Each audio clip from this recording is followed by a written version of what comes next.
प्रिय विद्यार्थियों, good morning. मैं डॉक्टर चंदन प्रकाश, लेक्चरर इतिहास विभाग, वीर विरमदेव राजकीय स्नातकोत्तर महाविद्यालय जालोर में अपने पर्सनल यूट्यूब चैनल पर आप सभी का हार्दिक स्वागत करता हूं। प्रिय विद्यार्थियों, आज हम बीए पार्ट सेकेंड ईयर के अंतर्गत पेपर फर्स्ट में मुगल बादशाह जहांगीर के शासनकाल में कांगड़ा विजय, अन्य छोटी छोटी विजय एवं कंधार की हानि के बारे में अध्ययन करेंगे। पंजाब में कांगड़ा का दुर्ग अत्यंत सुदृढ़ और अभेद्य माना जाता था। यह दुर्ग इतना दृढ़ था कि पहले कोई भी दिल्ली का शासक इसको जीत नहीं सका।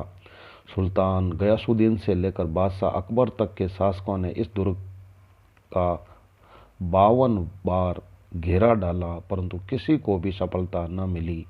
जहांगीर ने मेवाड़ विजय से उत्साहित होकर जब कांगड़ा को जीतने का निश्चय किया, अतः 1620 ईस्वी में शाहजादे खुर्रम को कांगड़ा विजय के लिए भेजा गया।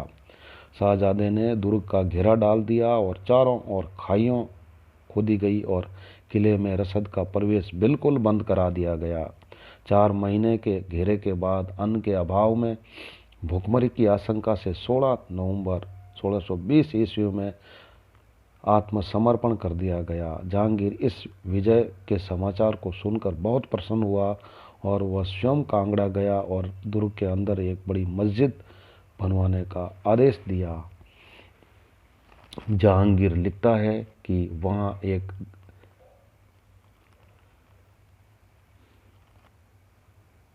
यह सब कार्य मेरी उपस्थिति में हुआ और मैंने इस महाविजय के लिए जो किसी भी पिछले शासक को प्राप्त नहीं हुई थी, सिर झुकाकर खुदा को धन्यवाद दिया।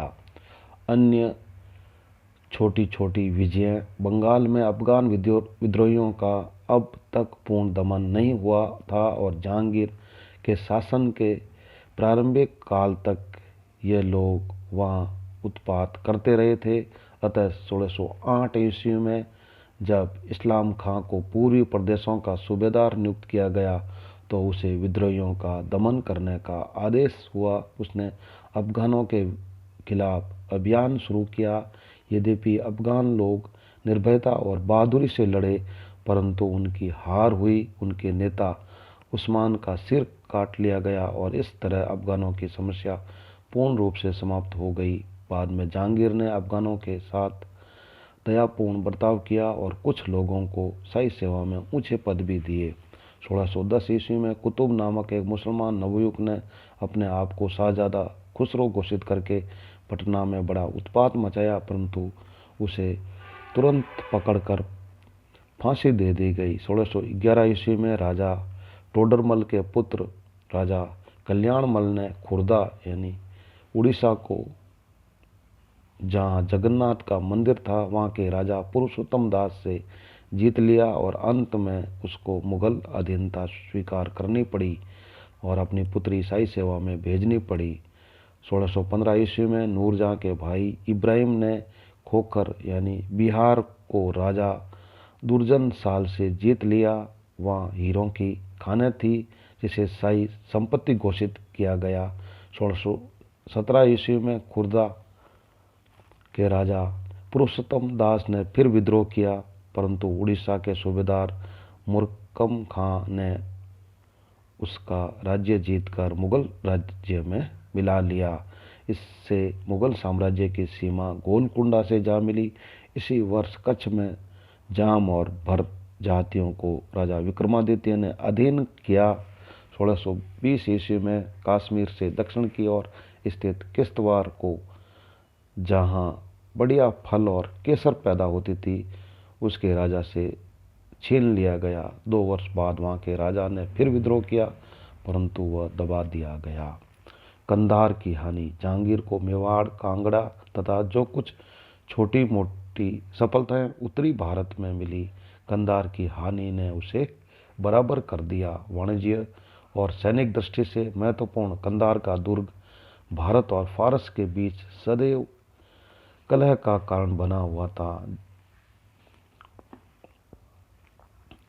फिर यह फारस के हाथ में चला गया, परंतु अकबर ने 1595 ईस्वी में इसको पुनः जीत लिया।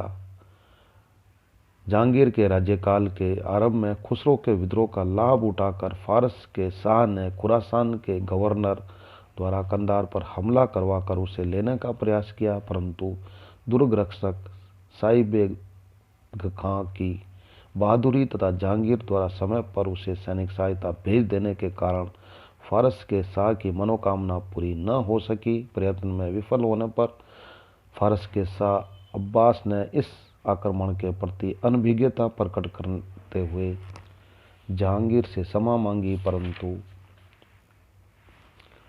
वह चुपचाप नहीं बैठा रहा। अपने कुटिल इरादों पर पर्दा डालने के लिए वह जहांगीर के पास अपने दूत को भेंटें और अन्य महत्वपूर्ण बहुमूल्य वस्तुएं लेकर भेजता रहा। शाह अब्बास ने 1611 से 1615, 1616 और 1620 ईस्वी में अपने राजदूत भेजे, जिनके साथ मूल्यवान और आकर्षक भेंटें, चाटुकारिता के पत्र भेजे गए थे, जो वास्तव में जहांगीर को भुलावे में डालने के लिए थे। जब फारस के शाह को नूरजहां और खुर्रम के बीच मतभेदों का पता चला और उसने देखा कि मुगल साम्राज्य के आंतरिक कलह के कारण उपयुक्त समय आ गया है, तो उसने चोट मारने में कोई आगा पीछा नहीं किया। 1621 ईस्वी में कंधार को फिर घेर लिया गया और 1622 में इसको फारस के शाह ने जीत लिया। जहांगीर इसे वापस लेने के बारे में सोच ही रहा था कि खुर्रम ने विद्रोह कर दिया।